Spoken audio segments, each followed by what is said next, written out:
오늘 우리가 함께 나눌 하나님의 말씀은 누가복음 23장 26절로 32절까지의 말씀입니다. 누가복음 23장 26절로 32절까지를 교독하는 방법으로 읽겠습니다.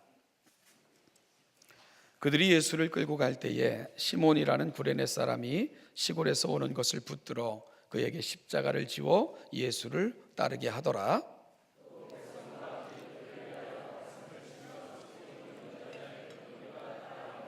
예수께서 돌이켜 그들을 향하여 이르시되 예루살렘의 딸들아 나를 위하여 울지 말고 너희와 너희 자녀를 위하여 울라.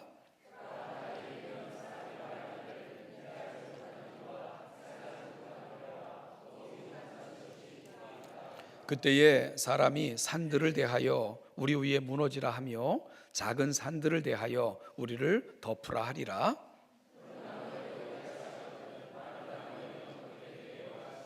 또 다른 두 행악자도 사형을 받게 되어 예수와 함께 끌려가니라.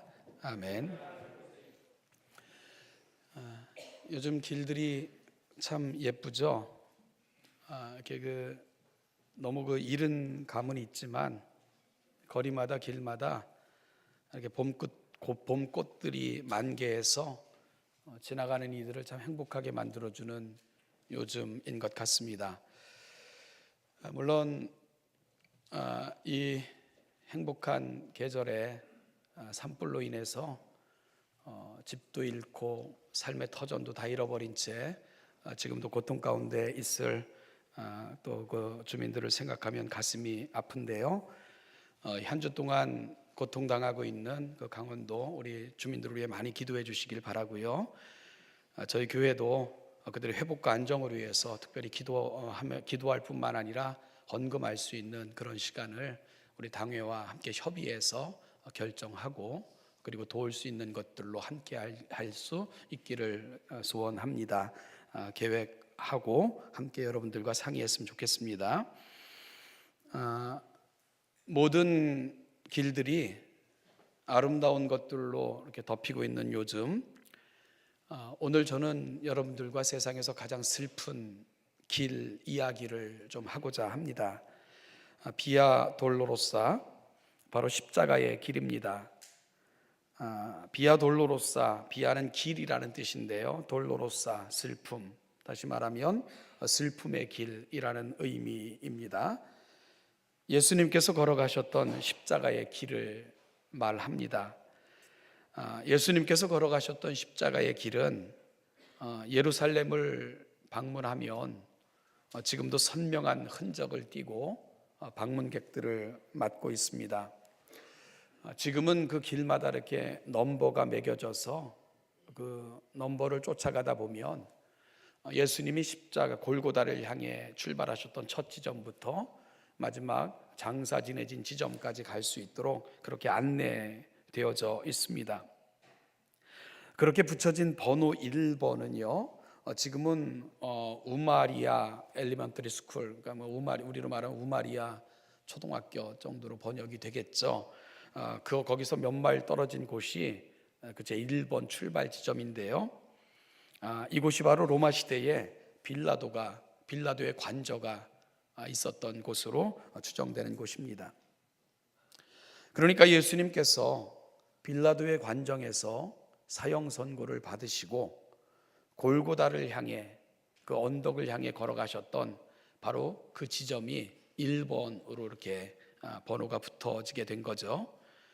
그리고 그 길은 주님께서 걸어가신 흔적을 따라 14번까지 번호가 매겨져 주님께서 매장하신 곳에 이르도록 그렇게 설계되어져 있습니다. 그 길을 따라가다 보면 주님이 손을 짚으셨다고 하는 그 지점에 표시도 되어 있고요, 예수님께서 쓰러지셨다는 지점에도 표시가 되어 있고, 또 예수님께서 골고다를 향해 가시면서 만났던 사람들, 바로 그 지점에도 이렇게 표시가 되어 있는 것을 살펴볼 수가 있습니다. 오늘 우리는 그 십자가의 흔적을 따라가며 특별히 누가가 기록하고 있는 예수님께서 골고다를 향해 가시다가 만났던 사람들의 이야기를 여러분과 함께 나누고자 합니다. 비아 돌로로사 슬픔의 길에서 만났던 사람들, 그 사람들을 누가의 기록을 통해 저와 여러분들도 오늘 이 아침 한번 만나보기를 원합니다. 예수님은 행악자인 바라바를 놓아주고 예수를 십자가에 못 박으라 외치는 군중들의 요구에 굴복한 빌라도의 비겁함과 어리석음으로 인해 결국은 십자가를 지고 최후의 처형 장소인 골고다를 향해 가시게 되었습니다. 누가는 그 길에서 되어진 몇몇 만남을 소개하고 있습니다. 말씀드린 것처럼 오늘은 누가의 기록을 좇아 우리도 주님이 만나셨던 그분들을 함께 좀 만나고자 합니다. 누가는 십자가의 길에서 예수님이 제일 먼저 만난 사람으로 시몬을 언급하고 있습니다. 그는 구레네 사람입니다. 그래서 우리는 그를 구레네 사람 시몬이라고 부르지요. 구레네가 어디냐? 구레네는 지금의 아프리카 리비아 수도인 트라폴라 지방을 일컫는다고 알려져 있는데요. 이 지방은 예루살렘에서 상당히 먼 곳입니다. 그 먼 곳에서 유월절을 지키기 위해 걸어왔다면 아마 한 달 이상은 걸어서 왔을 것으로 추정이 됩니다. 그 먼 길을 구레네 사람 시몬은 유월절을 지키기 위해 예루살렘에 왔을 것입니다. 그는 그때 십자가를 지고 골고다를 향해 걸어가고 있는 죄수들의 행렬을 이렇게 바라보게 됐을 거예요. 누군지도 혹은 왜인지도 잘 모른 채 아마 길거리에 서 있었을지도 모릅니다. 그때 로마 병사들이 더 이상 십자가를 질 기력이 남아있지 않는 예수를 대신해서 길거리에 서 있던 사람을 강제로 붙잡아서 예수의 십자가를 강제로 지고는 골고다까지 올라가게끔 이제 그렇게 만든 거예요. 그때 길거리에 서 있다가 예수 십자가 대신 지기 위해 붙잡혀 나온 사람이 구레네에서 온 바로 시몬이 되는 것입니다. 공간복음은 그에 대해서 자세하게 기록하지 않습니다. 아주 간단하게 언급되고 있는데 그 중에서도요 조금 그래도 자세하게 구레네 시몬에 대해서 기록하고 있는 성경은 마가복음입니다. 마가복음 15장 21절 보면 마침 알렉산더와 루포의 아버지인 구레네 사람 시몬이 시골로부터 와서 지나가는데 그들이 그를 억지로 같이 가게 하여 예수의 십자가를 지우고 이렇게 기록하고 있습니다. 마가복음은 누가복음과 마태복음보다는 조금 더 자세하게 구레네 사람 시몬을 소개하고 있는 건데요. 그 마가가 소개하는 정보 중에는 알렉산더와 루포의 아버지라는 부분이 나옵니다. 이 부분이 왜 중요한고 하니 구레네 사람 시몬이라는 이름은 단 한 번 언급되고는 성경에 다시 나타나지 않습니다. 단 한 번, 그것도요 길을 가다가 서서 구경하다가 로마 병사들에게 붙잡혀서 죄수의 십자가를 대신 지고 처형 장소까지 가는 아주 특별하게 나타났다가 사라지는 인물, 바로 그가 구레네 사람 시몬입니다. 그런데 시간이 지나 우리는 로마 교회에 전달된 한 통의 편지를 읽게 됩니다. 바로 사도 바울이 구원의 도리를 담아 그리고 이 도리를 서바나 세계까지 전하길 원하는데 너희들이 이 복음의 귀한 동역자가 되기를 소망한다는 마음의 갈망을 담아 로마 교회에 보낸 편지입니다. 사도 바울은 복음의 내용을 설명하고요, 이 복음이 전 세계에 증거되어지는 일에 로마 교회 너희들이 동역자가 되기를 소원한다 하는 그 간절한 마음을 담아 편지를 써서 보냈던 것입니다. 그리고 사도 바울은 그 편지 말미에 안부를 전달하고자 하는 많은 사람들의 이름을 거론하고 있습니다. 그 많은 이름을 거론하면서 로마 교회에게 그들에게 때로는 도움을 혹은 격려를 혹은 안부를 전해줄 것을 부탁하고 있는 거죠. 여러분, 그렇게 거론된 많은 인물들 중에 오늘 본문과 관련하여 우리 눈에 띄는 특별한 언급 하나를 우리가 발견하게 됩니다. 바로 로마서 16장 13절입니다. 이렇게 기록되어져 있습니다. 주 안에서 택하심을 입은 루포와 그의 어머니에게 문안하라. 그의 어머니는 내 어머니라. 이런 언급 말입니다. 바로 마가는 구레네 사람 시몬의 아들이 루포라는 것을 알려주고 있는 거죠. 물론 루포라는 이름 하나만으로 그 루포가 그 루포다라고 우리가 확정하기는 힘들지만, 그럼에도 불구하고 초대교회의 전통과 그리고 성경 해석의 전통을 따르면 로마서 16장에 언급된 루포가 바로 구레네 사람 시몬의 아들 루포임을 확인해 주고 있습니다. 바로 로마서에 소개된 그 이름 루포는 우리에게 로마서가 기록된 시점으로부터 약 30년 전 십자가 행렬 현장에 있다가 예수 대신 억지로 십자가를 졌던 구레네 사람 시몬을 기억하게 만드는 이름이라는 것입니다. 왜냐하면 바로 그의 아들이기 때문이죠. 로마서에 소개된 루포는 구레네 사람 시몬의 아들이었고요. 그의 어머니라고 사도 바울이 안부를 전해달라 부탁하고 있는 그 어머니는 바로 구레네 사람 시몬의 아내였던 것입니다. 예수의 십자가 처형으로부터 한 세대가 흘러 시몬의 아들 루포는 사도 바울로부터 문안받는 인물이 되어 있는 것이고요. 그의 어머니, 즉 시몬의 아내는 바울의 영적 어머니로 언급될 만큼 교회에 있어서 중요한 역할을 감당했던 여인으로 소개되고 있는 것입니다. 당시 예수가 지고 가셨던 그 십자가의 의미도 정확하게 모른 채 골고다 언저까지 십자가를 예수 대신 지고 갔던 인물 시몬. 여러분, 그는 그렇게 그 일을 하고는 역사의 무대에서 사라질 것 같았지만 그의 아들을 통해, 그의 아내를 통해 새로운 복음의 메신저가 되어 오늘 우리 가운데 모습을 드러내고 있는 것입니다. 아마 구레네 사람 시몬은 억지로 예수의 십자가를 지고는 골고다 언덕까지 올라갔을 것입니다. 그런데요, 그 구레네 시몬은 그곳에서 아주 놀라운 광경들을 보게 되는 것이지요. 아마 십자가를 지고 거기까지 올라간 구레네 사람 시몬이 십자가를 벗어 던지자마자 그곳을 벗어났으리라고는 우리가 상상이 안 되잖아요. 그곳에서 진행되는 모든 과정을 구레네 사람 시몬은 지켜보았을 것입니다.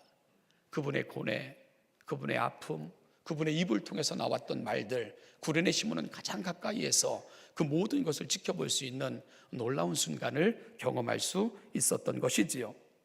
그래서 그렇게 끝날 것 같았던 구레네 시몬의 이야기는 그의 아들을 통해, 그의 아내를 통해 또 다른 국면에서 아름다운 복음의 사건으로 저와 여러분들을 읽게 되는 감동을 지금 이 시간 함께 느끼고 함께 경험하고 있는 것입니다. 사랑하는 여러분, 구레네 사람 시몬의 이야기는 오늘을 살아가는 저와 여러분들에게 두 가지 의미를 들려주고 있습니다. 하나는요, 하나님께서 주시고자 하는 은혜의 기회를 외면하지 마시라는 것입니다. 우연히 어쩔 수 없이 지고 간 십자가지만 하나님은 그것조차도 위대한 구원의 초청으로 사용을 하셨습니다. 그러면 하나님께서 특별한 계획을 갖고 부르신 여러분들을 향한 하나님의 계획은 이것보다 얼마나 더 놀랍고 얼마나 더 거대한 계획을 하나님은 갖고 계시겠습니까? 이 하나님께서 주시고자 하는 은혜의 기회를 우리가 망각하거나 경홀히 여기지 않는 저와 여러분들이 될 수 있기를 소원합니다. 둘째는요, 억지로라도 십자가 곁으로 가까이 가시라는 것입니다. 가까이 가면 볼 수 있는 것들이 참 많습니다. 그러나 멀어지면 멀어질수록 그 모든 것들은 보이지 않지요. 여러분, 구레네 사람 시몬 억지로라도 그는 십자가를 지고 골고다까지 올라갔기에 그는 그곳에서 진행되는 모든 것들을 바라볼 수 있었습니다. 그리고 결국은 아름다운 믿음의 가문으로 그의 가정이 성장할 수 있었던 것이지요. 이 사순절을 지내고 있는 요즘 사랑하는 여러분, 우리의 갈망이 십자가를 향해 십자가로 가까이, 십자가를 가슴에 품고자 하는 그 갈망으로 새롭게 되어지는 귀한 시간들이 되시기를 간절히 축원합니다. 우리가 누가의 기록을 통해 만나게 되는 두 번째 사람들은 여인들입니다. 오늘 본문은 그들을 이렇게 기록하고 있습니다. 백성과 및 그를 위하여 가슴을 치며 슬피우는 여자들의 큰 무리라고 되어져 있는데요, 이를 조금 더 정확하게 읽으면 많은 군중들이 예수를 따라갔는데 그들 중에는 예수를 인하여 슬피우는 몇몇 여인들도 있었습니다 라고 번역하는 것이 조금 더 정확한 번역입니다. 이들은 예수께서 지나가실 길에서 그분을 기다리고 있었을 것으로 추정됩니다. 그래서 어떤 번역본은 그 여인들이 예수를 미리 기다리고 있다가 그분이 지나가매 슬피 울며 그분을 바라보았노라고 번역하고 있는 그런 번역본도 있습니다. 여러분, 그들은 슬픔에 잠겨 슬피 울며 예수의 모습을 보고는 통곡했습니다. 예수님은 슬픔에 잠긴 여인들 앞에 잠깐 발걸음을 멈추셨습니다. 그리고는 이렇게 말씀하셨습니다. 예루살렘의 딸들아, 나를 위하여 울지 말고 너희와 너희 자녀를 위하여 울라. 보라, 날이 이르면 사람이 말하기를 잉태하지 못하는 이와 해산하지 못한 배와 먹이지 못한 젖이 복이 있다 하리라. 그때에 사람이 산들을 대하여 우리 위에 무너지라 하며 작은 산들을 대하여 우리를 덮으라 하리라. 푸른 나무에도 이같이 하거든 마른 나무에는 어떻게 하리요? 예수님은 곧 닥칠 예루살렘의 멸망을 말씀하고 계신 것입니다. 여러분, 우리는 이 예루살렘의 멸망이 어떻게 임했다는 것을 누가복음을 강론하는 가운데 살펴봤던 적이 있습니다. 그 예루살렘의 멸망은요, 유례가 없을 정도로 비참한 멸망이었습니다. 예루살렘 멸망 당시 그날의 형편을 기록하고 있는 요세푸스의 기록이나 여러 기록들을 살펴보면 그 비참함은 이루 형언할 수 없을 정도였습니다. 특별히 여러분, 전쟁이 일어나고 그 전쟁의 극에 달할수록 고난받는 사람들은 여인들과 어린아이들과 힘없는 사람들입니다. 특별히 예루살렘 성이 로마 군인들에 의해 포위되었을 때에 심지어 자기 자녀들을 잡아먹는 일까지 그 성에서 벌어졌던 것으로 역사가들은 기록하고 있습니다. 그래서 그날에는 평소에 아이가 없어 자식이 없어 슬퍼하던 자들이 오히려 복된 날이 될 것이다 라고 말씀하고 있는 것입니다. 젖을 한 번도 물려보지 못한 여인이 오히려 복이 있는 여인이라 일컬음을 받게 될 것이라고 말씀하신 겁니다. 왜냐하면 그토록 비참한 것들이 그들의 자녀 가운데 임할 것을 그들은 바라보며 슬퍼할 수 없는 지경에 이를 것을 말씀하고 계신 것이지요. 여러분, 얼마나 그 심판이 냉혹한지 사람들은 산들을 대하여 우리 위에 무너지라 하며 작은 산들을 대하여 우리를 덮으라 하리라. 제발 이 심판을 보지 않게 해달라고. 이 심판이 정말 우리가 차라리 산에 덮여서 이 심판이 우리의 사건이 되지 않게 해달라고 외치는 사람들로 가득할 것을 예수님께서 예언하고 계신 겁니다. 또한 푸른 나무에도 이같이 하거든 마른 나무에는 어떻게 되리요 하는 말씀은 우리가 잠언 11장 31절 말씀을 생각나게 하는 구절인데요, 잠언 11장 31절 말씀을 보면 보라, 의인이라도 이 세상에서 보응을 받겠거든 하물며 악인과 죄인이리요. 여러분, 정말로 심판은 의인이라도 예외가 없이 당하게 될 것인데 악인의 최후는 어떠하겠느냐 말씀하시면서 이 세대의 악함과 이 세대의 악함은 이 엄중한 하나님의 심판대 앞에 설 수밖에 없게 될 것을 예수님께서는 경고하고 계신 것입니다. 그 우는 여인들을 향해 말씀하시며 이 시대를 향한 아픔을 예수님께서 이렇게 설명하고 계신 것입니다. 지금 주님은 당신으로 인하여 여인들의 얼굴을 타고 흐르는 눈물을 보시면서 그녀들이 진짜 울어야 될 순간은 지금이 아니라 장차 다가오게 될 것을 말씀하고 계신 것입니다. 지금 그 여인들은 사랑하는 한 의인의 죽음 앞에서 가슴을 튀며 통곡하고 있지만 얼마 후에는 자녀들 때문에 자신들의 비참한 운명 때문에 그 성의 형편 때문에 견딜 수 없는 고통 가운데서 탄식하며 울 날이 곧 임할 것을 예수님께서는 말씀하고 계신 것입니다. 여러분, 그러면 예수님께서 나를 위하여 울지 말고 너와 내 자녀들을 위하여 울라고 말씀하셨을 때 그 여인들이 흘려야 될 진정한 눈물은 무엇이겠습니까? 바로 이 시대가 하나님께로 돌아오기를 위해 눈물로 간구해야 된다는 것입니다. 과거에 그토록 많은 하나님의 선지자들을 죽이고 정말 침묵을 깨고 이 땅에 왔던 세례 요한의 목을 뱉던 사람들, 그리고 이 모든 시대의 최종적 계시이며 하나님의 참 선지자로 오신 예수를 죽이려고 하는 사람들, 그 죄를 어찌다 감당할 수 있겠냐고 예수님께서는 근심스럽게 그 시대를 바라보시면서 말씀하고 계신 것입니다. 여러분, 따라서 그 여인들이 흘려야 될 진정한 눈물은 그 시대의 죄악이며 그 시대의 악함이며 그들이 행하고 있는 악함 때문에 울며 하나님의 자비와 긍휼을 구해야 된다고 말씀하고 계신 것입니다. 이것은 단순히 나의 문제에만 국한되는 것이 아니라 그들의 자녀의 문제까지도 연결될 것이기 때문입니다. 한 시대를 넘어 또 다른 시대에 문제가 될 것을 예수님은 아프게 바라보시면서 이를 위해 기도하라고 부탁하고 계신 것입니다. 어제 젊은 여집사님들 그룹 성경 공부를 인도하면서 그 이스라엘 역사에 대해서 이렇게 공부를 했습니다. 그때 이 통일왕국 시대의 그 솔로몬의 이야기를 잠깐 나누면서 솔로몬이요 정말 많은 죄를 졌어요. 어찌 보면 솔로몬이 저질렀던 악행으로 나라는 갈라지게 되고요, 그 이후에도 수없이 많이 고통받는 그런 모든 단초를 솔로몬이 제공하게 되는 겁니다. 여러분, 그럴 때 제가 물어봤어요. 왜 그 많은 죄를 범했음에도 불구하고 하나님의 심판이 솔로몬 때는 임하지 않고 솔로몬의 심판으로부터 비껴날 수 있었는가라는 것에 대해서 물어봤습니다.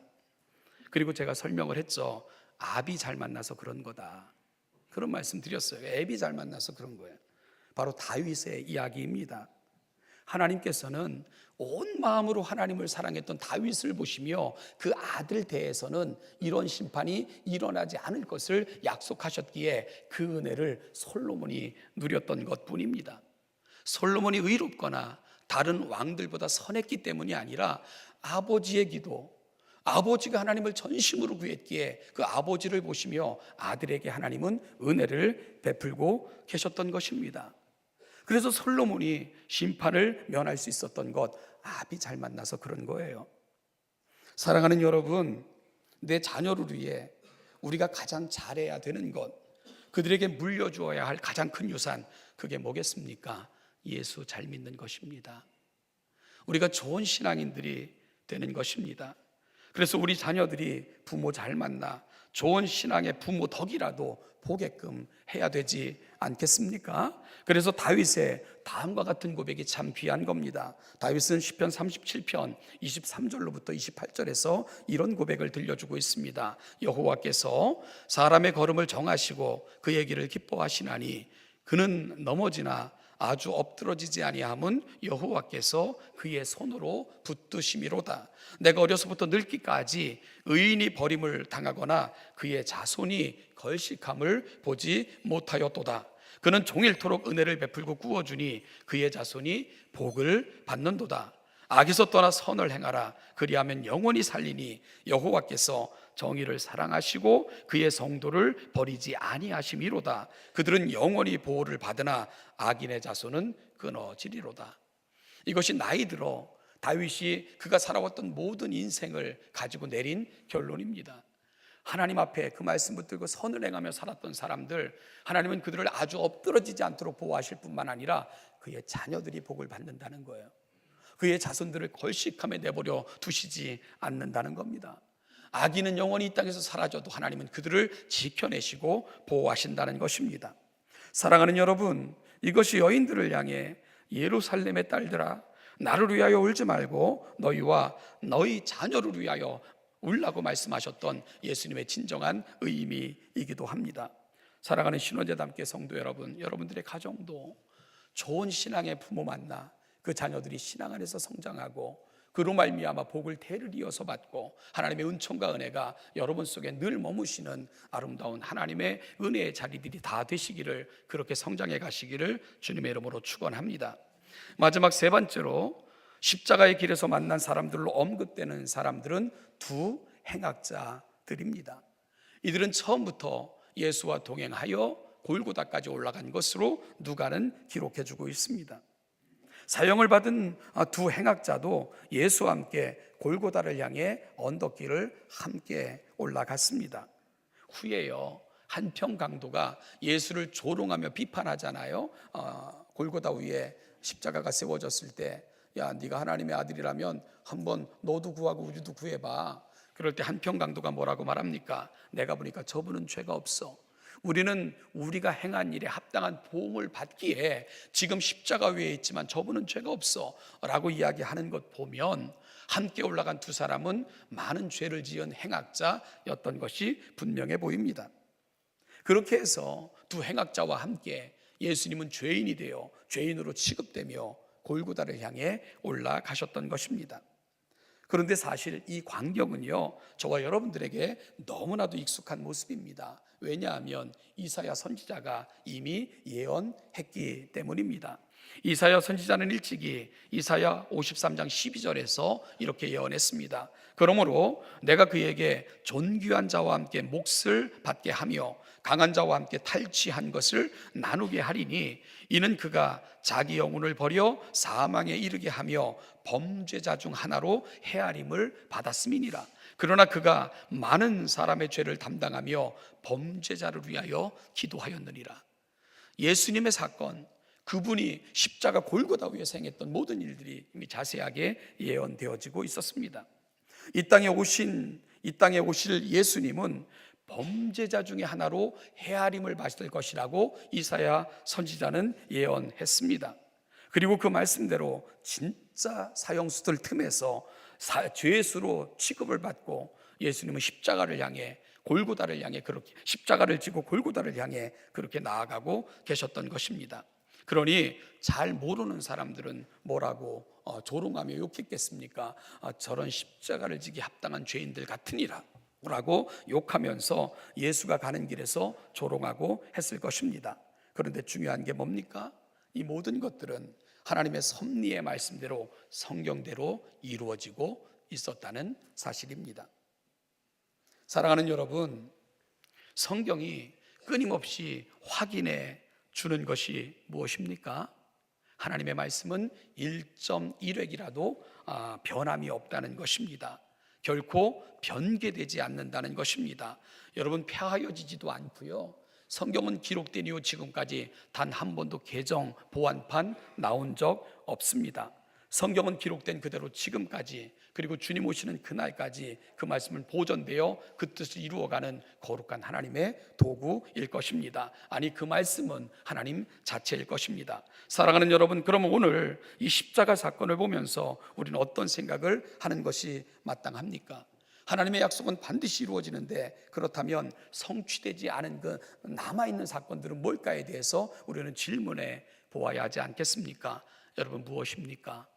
하나님의 거룩한 말씀 속에서 예언되어져 성취하지 않은 것, 바로 예수님의 재림입니다. 불언간에 도적같이 급하게 임할 것을 예수님은 말씀하셨습니다. 따라서 지금 이 시대는 자다가 깰 때가 벌써 되었고 근신하고 깨어 있을 것을 요구받고 있는 것입니다. 오늘 우리는 주님께서 골고다를 향해 나아갈 때 만났던 많은 사람들을 누가의 기록을 통해서 살펴보았습니다. 그럼 이제 마지막 질문을 하고자 합니다. 사랑하는 여러분, 여러분들은 어떤 모습으로 십자가 곁에 서 계십니까? 혹시 구경꾼으로 서 계신 것 아닙니까? 그 주님이 지고 가신 십자가와 나와는 아무 상관이 없는 것처럼 구경꾼 수준으로 머물러 있는 것이 혹시 저와 여러분들의 모습은 아닙니까? 아니면 그저 십자가 지고 가시는 것 불쌍하다, 십자가 지고 가는 건 안타까워서 눈물 흘리고 있었던 여인들의 수준에 머물러 있는 것은 아닙니까? 오늘 주님께서 저와 여러분들에게는 무엇을 요청할까요? 사랑하는 여러분, 십자가 앞으로 가까이 나아가자고 나오라고 권면하고 계신 것 아니겠습니까? 오늘 이 시대와 나를 위해, 우리 자녀들을 위해 흘리는 그 진정한 눈물이 바로 오늘 이 시대에 필요하다는 것을 또 다시 말씀하고 계시지 않겠습니까? 사랑하는 여러분, 오늘 이 시대와 나를 위해, 우리 자녀들을 위해 흘리는 눈물은 진짜 눈물을 흘려야 되는 순간 하나님의 긍휼과 자비와 은혜의 보좌 앞으로 인도할 아름답게 빛나는 영롱한 보석처럼 하나님 앞에 드려지게 될 것입니다. 오늘 나를 위해, 이 시대를 위해, 우리 자녀들을 위해 해야 될 가장 중요한 것, 십자가 앞으로, 그분의 은혜 앞으로, 그리고 또한 그분이 주신 은혜를 사모하는 그 자리로 나아가는 것입니다. 이것이 바로 사순절을 지내는 저와 여러분들의 고백이어야 될 것입니다. 기도하겠습니다. 하나님 아버지, 은혜와 사랑을 감사합니다. 오늘 누가가 들려주는 이야기를 통해 주님이 골고다를 향해 걸어가셨던 그 길에서 만났던 많은 사람들을 살피게 하셨습니다. 그 모습 속에서 나를, 오늘 이 시대를 보게 하신 하나님, 우리가 나아가야 될 길, 우리를 통해 소원하시는 하나님의 마음의 소원이 무엇인가를 확인받고 돌아가는 복된 이 아침이 되게 하여 주옵소서. 이 사순절을 통해 십자가 앞으로 하나님께서 들려주시는 그 음성 가까이로 나아가는 우리 모두가 되게 하셔서 십자가를 가슴에 품고 오늘 이 시대를 향해서 하나님의 거룩한 마음을 품고 나아가는 아름다운 주의 백성들 되게 하여 주시옵소서. 감사드리며 예수님의 이름으로 기도하옵나이다. 아멘.